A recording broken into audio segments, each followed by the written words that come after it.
My parents turned my $40,000 studio into an illegal dog boarding center while I was away. Now I'm facing $235,000 in state fines, and my insurance nearly dropped me. I knew something was wrong the second I pulled into the driveway.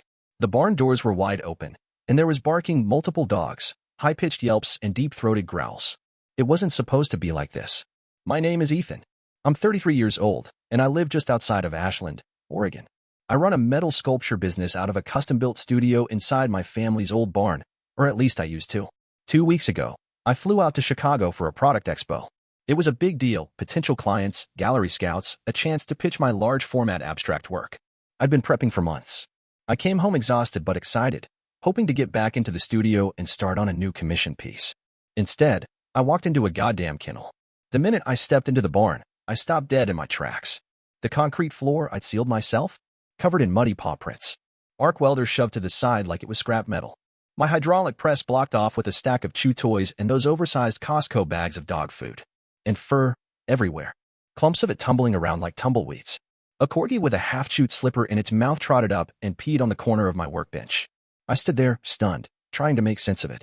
And then I heard her voice from the back corner. "Oh, Ethan, you're home early." I turned around. My mom, Irene, was standing next to one of those folding wire pins, wearing yellow kitchen gloves and holding a mop. Her smile faltered when she saw my face. "What the hell is this?"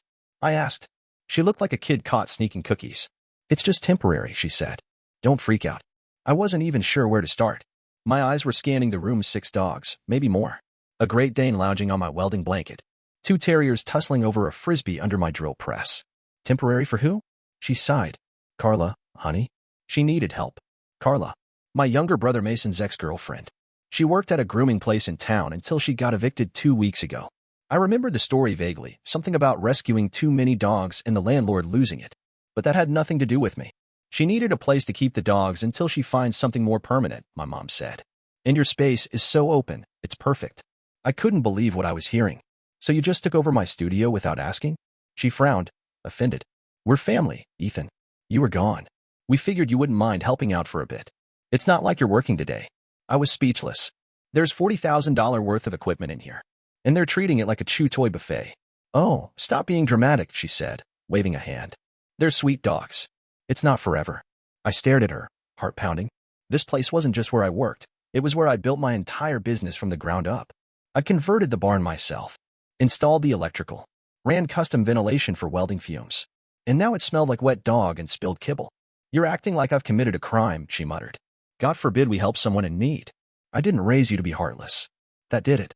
I turned around and walked out before I said something I couldn't take back. But I knew one thing for sure. This wasn't going to be temporary. Not if they had anything to say about it. And I wasn't going to let them take my business down with them. I went back into the barn the next morning with a clipboard, gloves, and a camera. If my mom wanted to call me heartless, fine.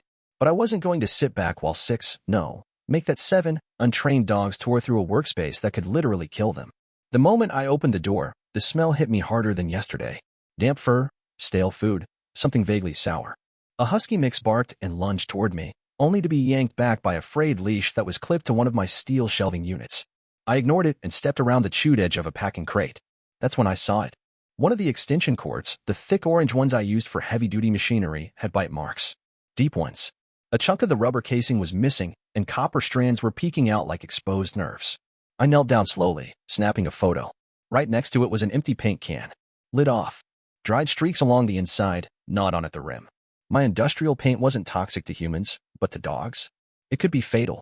I scanned the rest of the room. My grinder table was still covered in fine metal shavings from a sculpture I'd been working on before the expo. Normally I vacuumed that stuff up immediately. But now? A dog could lick it up. A puppy could inhale it. I stood up, my heart pounding faster than I wanted to admit. One accident, one shock, one poisoning, one lawsuit, and I'd lose everything.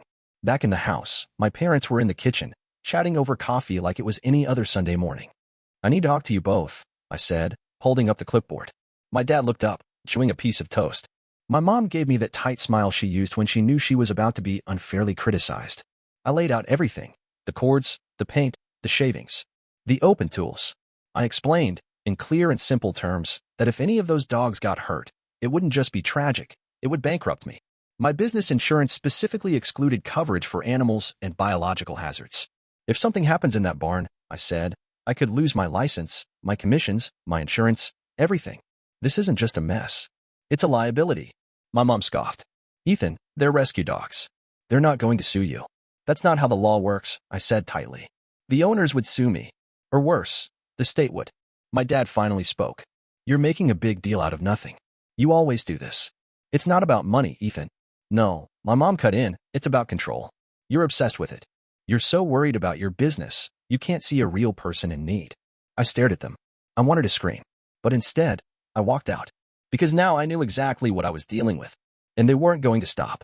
Not until something or someone broke. 3 days later, I got a text from Jared, a guy I knew from high school who now ran a pet grooming forum online. Dude, he wrote. Is your family doing some kind of doggy retreat now? Saw your barn pop up on Paws Up Local. He attached a screenshot. There it was. A post under my mother's account, complete with half-blurry photos of my barn. Affordable dog retreat. Safe, country-style care. Only $25 per day. Room for up to 10 dogs. Inquire for long-term discounts. The photos were unmistakable. One showed my welding bench in the background, chew toys covering the floor. Another showed Carla grinning, crouched next to a Labrador with a handmade sign that read, The Bark Barn. My stomach dropped. I didn't even know what to respond. Instead, I drove straight home from the hardware store, adrenaline pulsing like a jackhammer in my chest. When I pulled into the driveway, the barn was wide open again, and there were at least a dozen dogs running around the gravel. 12, maybe 13. One of them jumped up on my truck before I'd even gotten out, leaving a muddy paw streak across the door. I marched toward the barn. Inside, it was worse than before. They cleared more of my equipment, pushed my welding rig all the way into the back corner behind stacked dog crates. The concrete was covered in blankets and food bowls. 2 of the dogs were wrestling in the middle of the floor, napping and growling. Carla was on a camping chair near my cutting station, scrolling on her phone. She looked up. Hey, Ethan. Don't worry, I'm keeping it clean. Are you charging people? I asked, holding up my phone with the post. She blinked. Well, yeah, just to cover the basics. Food, supplies, that kind of thing. Who's a we? Is this a business now? Carla shrugged. It's not, like, official or anything. More like community help. People needed a place. Your parents said it was cool. I turned to look at my hydraulic press, now hidden behind a pin holding 2 pit mixes. These dogs vaccinated? She hesitated just long enough. I shook my head and pulled out my phone. I'm documenting everything. Just so we're clear. This is an illegal commercial operation. Oh, come on, she said. Don't be that guy.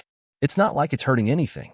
As if on cue, a collie chomped into the foam insulation around one of the window frames and yanked out a mouthful of dust. I froze. That foam was loaded with isocyanates, dangerous if ingested. I took photos. Close-ups. Wide shots. The exposed wires. The urine stains on the epoxy floor.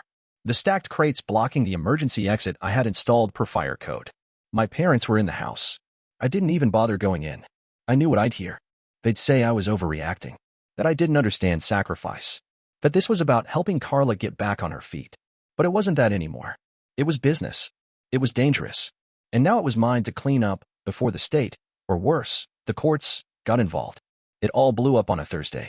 I came home from picking up specialty wood from a supplier in Medford, rare figured maple I needed for a custom sculpture due next month. The moment I stepped inside the studio, I knew something was wrong. I didn't hear barking. I heard chewing. That slow, deliberate kind of gnawing that dogs do when they've decided something expensive is actually a toy. I dropped the wood bundle on the work table and bolted to the storage loft in the back. And there it was. A mud. Some kind of golden mix, sitting right in the middle of my lumber rack, wagging its tail like it had just won the lottery. Surrounding it were chunks of shredded maple, splinters, and slivers all over the floor. Half the board was missing, and the rest was covered in slobber and bite marks. $3,000. Gone. I didn't even yell. I just stood there, stunned, watching the dog pant happily, completely oblivious to what it had just destroyed. By the time I came back down, another dog, one of Carla's supposed long-term boarders, had lifted its leg and peed on the base of my welding table, right next to the foot pedal. I scrambled to unplug everything, but it was too late. The machine was shorted. Dead. A soft pop and the smell of burned wiring filled the air. That was it. I stormed out of the barn and into the house. My parents were in the living room, watching a rerun of some baking show. We're done, I said, loud and steady. It ends today. I want every dog out of the barn by tonight. No discussion. My dad glanced at me like I was being unreasonable. What happened now? What happened? I snapped. One of them destroyed $3,000 worth of materials. Another just ruined my welding rig. My mom sighed. You always go straight to dollars and cents. Because it's my business, Mom. My studio.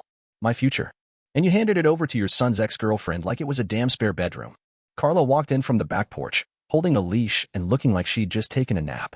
What's all the yelling about? She asked. I turned to her. You need to move your operation. Now. You're trespassing. And you've damaged my property. Carla's face turned red. Are you serious? After everything your mom and dad are doing for me? You're really going to kick me out over some chewed-up wood? Yes, I said flatly. And over the 1,000 other things you've ignored since this started. That's when the shouting began. My parents jumped to Carla's defense. My mom called me cold-hearted. My dad accused me of trying to sabotage a young woman trying to turn her life around. I didn't say another word. I left the house, went straight to the barn, and changed the locks. I installed new deadbolts on both doors, double-checked the window latches, and put up a large, printed sign on the door. No trespassing. Private workspace. No animal entry. At 6 the next morning, I was woken up by the sound of dogs barking and car doors slamming. Carla had arrived with 2 clients. The look on their faces when they realized they were locked out priceless. My mom came out barefoot, screaming my name in the driveway. I stood at the kitchen window and watched her sobbing, hands on her head, as Carla tried to calm down 2 angry pet owners demanding refunds. I didn't go outside. Because this was the line, and I wasn't stepping back over it. By Monday, the studio was quiet. No barking, no fur in the corners, no toys underfoot. But the silence didn't feel like peace. It felt like a storm waiting to hit. And it did, in the form of a letter from my insurance company. It was a formal notice. We have reason to believe unauthorized commercial animal boarding occurred on your premises. Unless proof of termination is provided within 30 days, your business policy may be subject to cancellation. I sat there staring at it, my hands clenched. This wasn't hypothetical anymore. They knew.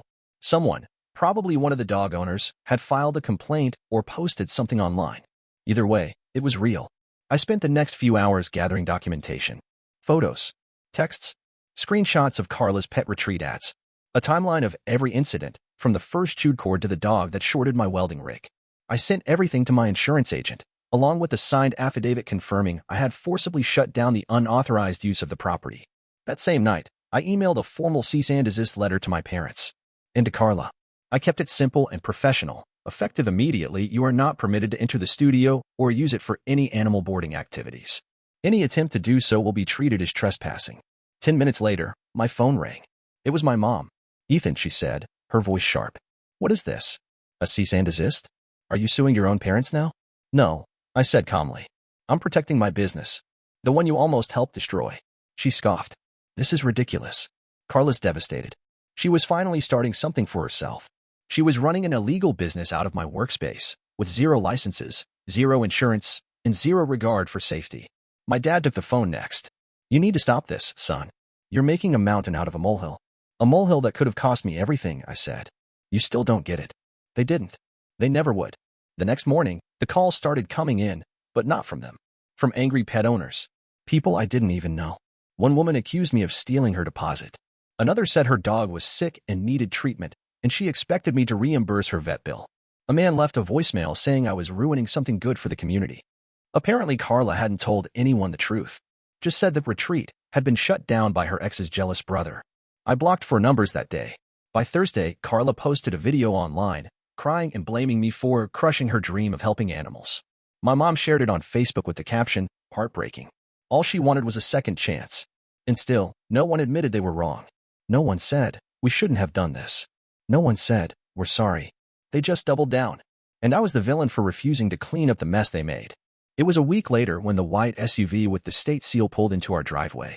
I was in the middle of cleaning my grinder table when I saw the officials step out, 2 inspectors from the Oregon Department of Agriculture's Animal Health and Safety Division. One wore rubber boots. The other carried a clipboard that looked thicker than a phone book. My heart pounded. They didn't come to ask questions. They came to investigate. Are you Ethan Walters? The older one asked. I nodded. You're the property owner? Technically, yes, I said. But the barn's my workspace. The land's still under my parents' name. He nodded and asked if he could inspect the barn. I stepped aside without a word. I had nothing to hide. They spent over an hour inside, documenting everything. I gave them the binder I'd been building for weeks. Dates, photos, insurance notices, Carla's online ads, even a copy of the cease and desist I'd sent to my parents. They took it without a word. Then they went inside the house. I didn't follow them, but I heard the shouting. My mom's voice, frantic, defensive. My dad's tone was cooler, but you could tell he was trying to manage the situation, not admit fault. Carla wasn't there, but that didn't matter. By the time the inspectors left, they had enough to open a formal case. That night, one of the neighbors called me. The guy with the schnauzer Carla had been watching. His dog had gotten sick with a bacterial infection. Turns out, it wasn't the only one. Another owner had filed a report, which is what triggered the inspection in the first place. Over the next few days, I started hearing whispers. Carla had been collecting cash under the table. No receipts, no contracts. Just straight payments through Venmo or passed in envelopes. Someone said she made nearly $4,000 in 2 weeks. Worse, someone else claimed she tried the same setup last year in another neighborhood, until the landlord kicked her out over a flea infestation. The state came back 2 days later with a formal violation report, 27 health and safety violations. No ventilation. No cleaning protocols. Open food containers near electrical panels. Urine-soaked blankets in crates. No veterinary records. No fire exits clearly marked. They interviewed me again, this time on the record. I told them everything, how I returned from a business trip to find the space taken over, how I tried to shut it down, and how my warnings were dismissed. They took it seriously. I'll be honest, the younger inspector said, flipping through my documentation. If you hadn't started pushing back when you did, this would have gone much worse for you. I nodded, not really feeling relieved, because it was already bad. Carla's name was flagged. My parents had lied to state officials during the first interview and got caught when the inspectors compared their answers to the photos and timestamps I'd submitted. They weren't just in over their heads. They were under investigation. And this time, there was no denying it. 3 weeks after the state inspection, the official letters started arriving. The first was addressed to my parents. Oregon's Department of Agriculture had issued a formal citation for operating an unlicensed animal boarding facility. Total penalties, $60,000 in fines. $60,000. I read the letter twice just to make sure I wasn't hallucinating. The breakdown was brutal. Daily violation charges, failure to obtain a boarding license, improper animal sanitation, health risks, and noncompliance after verbal warnings. Carla got her own envelope a few days later. Hers was worse. Not just state fines, but a notice from the Oregon Veterinary Board. Her license as a veterinary assistant was being suspended pending a full investigation into negligence and misconduct. My parents sat at the kitchen table in silence when I showed them the official paperwork. My mom just stared at the fine print like it was written in another language. My dad tried to act like he was confused. "There's got to be a mistake," he said, rubbing his temples. "There's not," I replied. "They gave you chances to fix it. You ignored everyone." My mom finally broke her silence. "We were just trying to help someone. They shouldn't be punishing people for doing a good thing." I almost laughed. Helping someone doesn't mean endangering animals, lying to officials, and running a business behind my back. They still didn't get it. Not really. Then came the IRS notice. Someone, probably one of the pet owners who didn't get a refund, had tipped them off about Carla's under-the-table payments. With no receipts or business license, the feds flagged her for unreported income. An audit was scheduled. Fast. And since the payments had gone through accounts linked to my parents' home address, their names were now part of the preliminary inquiry. That finally shook them. My dad stopped talking so much. My mom spent most of the day on the phone trying to clear things up, which mostly meant blaming Carla and insisting to anyone who listened that this had all been a misunderstanding. Meanwhile, I was sending affidavits to my insurance provider, detailing everything I'd done to stop the operation. I included copies of the cease and desist, my correspondence with the state, and the violation report listing me as the complainant, not the violator. 2 weeks later, my policy was restored. Not without consequences. I lost 2 commissions during the ordeal. One gallery in Portland backed out after hearing about contamination concerns. But a few others reached out with support, mostly local artists who dealt with family drama of their own. I started spending long nights in the studio again. Welding, grinding, sketching. The barn was mine again, at least on paper. But there was still this weight. Because no matter how many forms I filled out or photos I sent, I couldn't erase the fact that my own family had put everything I'd built at risk, and still couldn't admit they were wrong. I didn't talk to them for a while. The dust was still settling: fines, audits, phone calls from state agencies. Carla had vanished from town. Word was, she packed up the last of her things and headed to Eugene to stay with a cousin while she figured out her license situation. I thought I'd feel triumphant when it all came crashing down. But mostly, I just felt tired. That's when I started writing the letters. One to my mom. One to my dad. One to Mason, my brother, who'd stayed weirdly quiet through the whole thing. I didn't rant. I didn't rehash the mess. I just laid it out, calmly, in my own words. This is what happened. This is what it cost me. This is why I had to draw the line. I mailed them all the same day. No signature, no return address. Just the truth. A week later, my mom showed up on my porch with a Tupperware full of banana bread and tears in her eyes. "I'm sorry," she said before I even opened the screen door. "I didn't see it the way you did." I didn't understand the risk. She looked smaller somehow, like the fight had gone out of her. She admitted she'd panicked, not about the dogs, but about Carla, about what it would mean to kick out someone who'd been family at one point. She said she let guilt cloud her judgment, that she thought they could keep the chaos under control, and that I'd just figure it out like I always did. I didn't mean to hurt you, she whispered. I was wrong. That was the first time I'd heard her say that in years. My dad didn't come. Not until a couple weeks later, when one of the neighbor's dogs, a shepherd mix Carla had been watching, passed away. It had some kind of undiagnosed condition that got worse during the boarding chaos. The owner was furious, threatened legal action. After that, my dad sent a short text. I get it now. Should have listened sooner. That was all. But it was something. Mason called me too. Told me he didn't know Carla had started charging people until it was too late. Said he'd been too chicken shit to speak up. I told him I appreciated the honesty. I didn't throw a family dinner or hug it out. But I started unlocking the door when they knocked. I started answering texts. I installed new locks, better security, and an emergency protocol in the studio. Fire extinguishers. First aid. No exceptions. The barn was mine again, and this time, with boundaries no one would mistake as optional. A month after everything settled down, Mason came by the studio with a folder of paperwork in one hand and a dog leash in the other. Mind if I ask you something? He said, shifting awkwardly by the barn door. Long as it's not about letting dogs back in here. I joked. He half laughed. Actually, it's about Carla's kids. I blinked. I hadn't thought about them in weeks. 2 little boys, both under 10, living out of her cousin's guest room while Carla waited for her disciplinary hearing. I've been trying to get them into temporary community housing, Mason said. Somewhere they can bring the dogs. I know it's a long shot. I looked at the folder he held out, full of forms and pamphlets from local agencies. I'm not asking for money, he added quickly. Just help filling this crap out. You're better at this stuff. We spent the next 2 hours going through it all. Calling numbers. Writing appeal letters. Looking up assistance programs for displaced pet owners. It wasn't about Carla anymore, not really. It was about the kids. They didn't cause this. They just got caught in it. That night, I emailed the director of a local pet rescue I'd done a fundraiser with years ago. I asked if they had any space, even temporary crates, for a family trying to stay together. They didn't. But they had an idea. We're trying to build a few outdoor kennels behind our shelter, she told me. Safe, covered ones. Just need the materials. So I donated what I could. Steel posts. Scrap wire mesh. Some waterproof sheeting I had sitting in storage. A week later, I was there with a welder and gloves, putting the first panel together. Something about it felt right. The same hands that had once built metal sculptures for exhibitions were now building kennels, not glamorous, but necessary. Useful. Word got around. A counselor from a local youth program asked if I'd be willing to talk to some teens about trades. A lot of them were in tough situations, foster care, probation, school dropouts. I agreed. Next thing I knew, every Tuesday afternoon, I had 3 or 4 teenagers in my shop, learning to grind, weld, measure, and build. Some picked it up quick. Others just liked having a safe place to hang out. They started calling the studio the Steel Barn. I didn't correct them. One afternoon, while showing a kid how to arc weld, I got a call from the city's community shelter. They wanted to commission a sculpture, something symbolic for their front garden. I asked if I could use reclaimed scraps from the rescue project. They loved the idea. When I finished the piece, a curved steel silhouette of 2 hands holding a paw, I welded a small plaque to the base. Generosity doesn't mean sacrifice. It means structure. The barn, once hijacked by chaos, had finally become something stronger, a space built on clear lines, earned trust, and controlled kindness. And for the first time in months, I didn't just feel like I'd reclaimed my business. I'd reclaimed myself.